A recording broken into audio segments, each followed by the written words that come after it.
Hello, this is James Whitehead, and I'm going to talk to you today about 3D printing and the steps that it takes to make a successful print. First, you will need to decide what you would like to print on a 3D printer. It seems kind of simple at the beginning, but sometimes your very first time that you want to print something doesn't always come naturally. So you can search several different sites that are available to look at, and as long as those sites allow STL files, that's the kind of file that we'll be looking for in this presentation. There are different types of files that you can use, but like I said, for this one, we'll use an STL. If you have someone that knows a CAD program and can make a design for you, or you are familiar with one yourself, as long as that program allows you to save it in an STL file format, then it'll work as well. One of the sites that I like to use is Thingiverse, and it's thingiverse.com. You can search millions of different files that they have available. Most are free, if not all of them. And there are different sites that you can choose from as well. 3D Cults is another one. There are a few on that site that are that do charge for STL files, so just be aware of that. So download the STL file associated with the design you have selected and save them on your computer in a file. So you click on the STL file that they have available, and then save it to your computer, and remember where you saved it. The next step is going to be to open that file into a KISS slicer, or any kind of slicer, but for this demonstration we're going to use KISS slicer. Click the open button on the top of the right screen, and then select the STL file from the file folder that you saved it. And then your file will come into the picture as seen in this picture, so you'll be able to see what you have downloaded and what you'll be able to select. Now that it is in the KISS slicer, you want to do some modifications to it, or if it's too big or too small, you can do minor alterations to it using the X value or the XYZ value if you know percentages. Also, you can change the direction and orientation that you desire.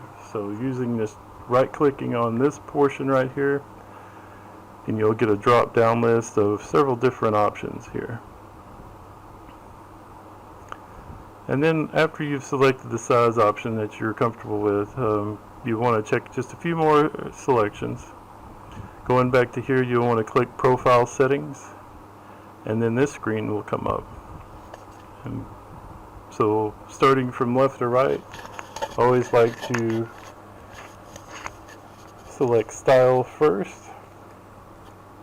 And then you want to check the infill, how heavy you would like it, or if it's going to be in lots of use, you may want it a little more sturdier object. If it's just for looks, you may want to lower that percentage down just a little bit.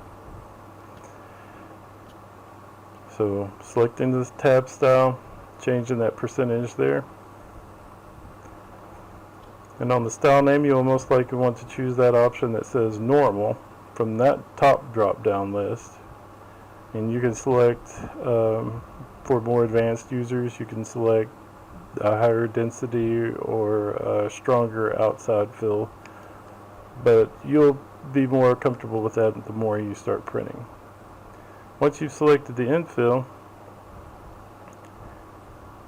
you can select the precision. If it's a simple print,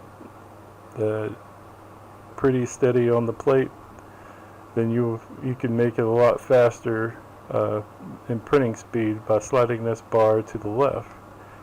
If it's a little more detailed print that you have, you may want to slide it to the right to get a little more steady, slower print for you.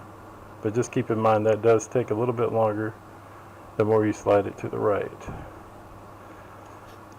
Now under the support tabs, you'll select the top portion that says normal, or it may be selected on the other things, but for normal things that you want to have that are on the plate and nothing that's overhanging off the plate, then normal is or no support will work.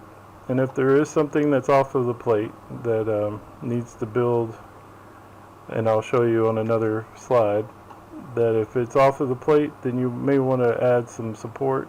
You can go minimal, or you could go normal, and there is a selector bar here that will add even more from the minimal. So once you've determined that all the settings that you would like,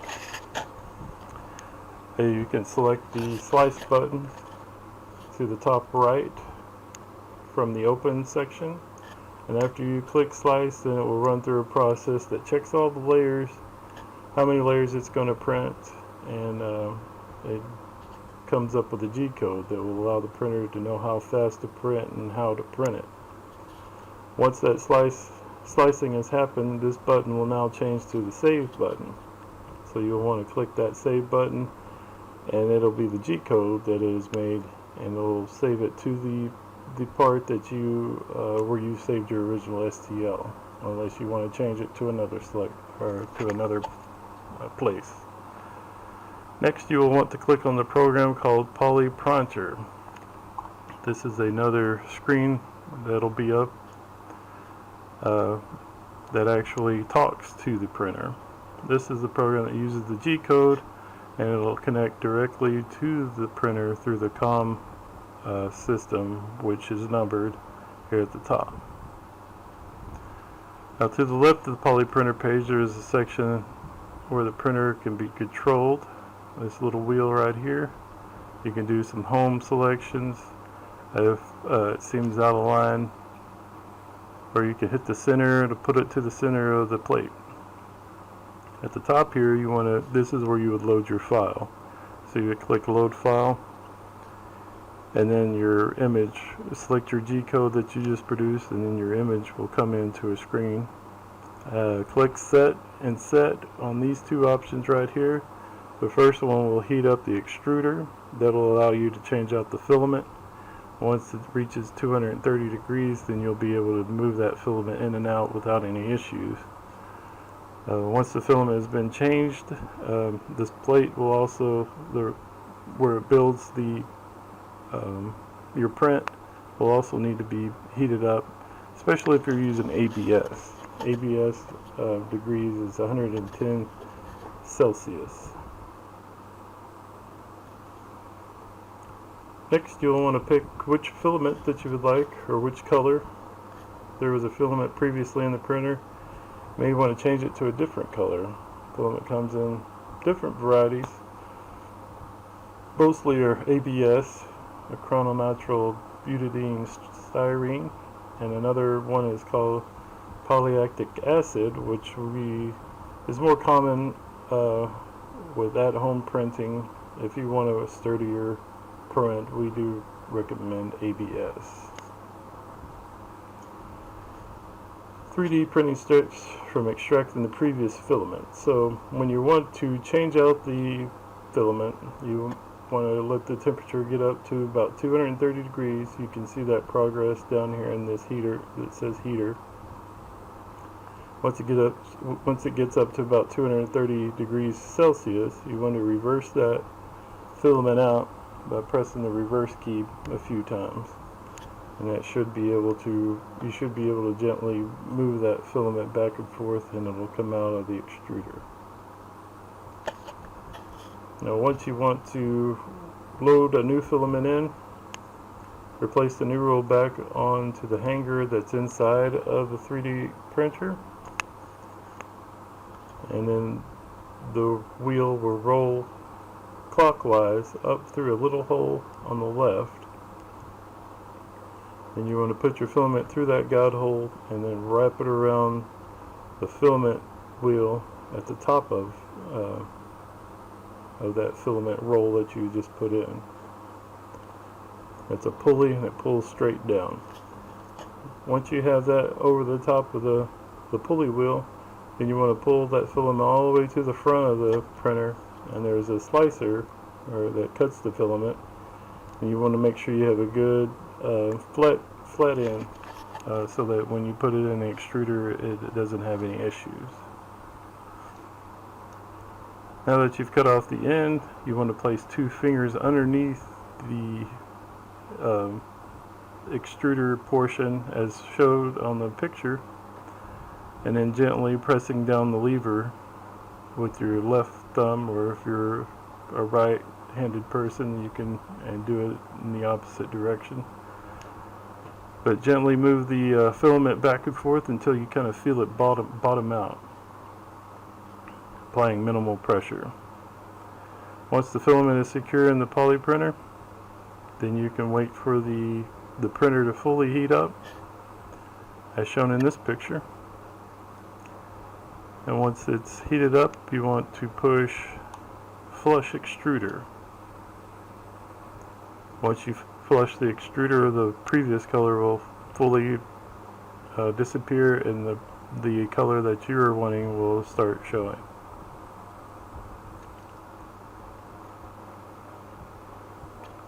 Once you've loaded it up into the printer, as I previously said, then you'll push print. And once all these temperatures are maxed out, as shown right here, it's met the temperature that's optimal for printing, then your print will start printing.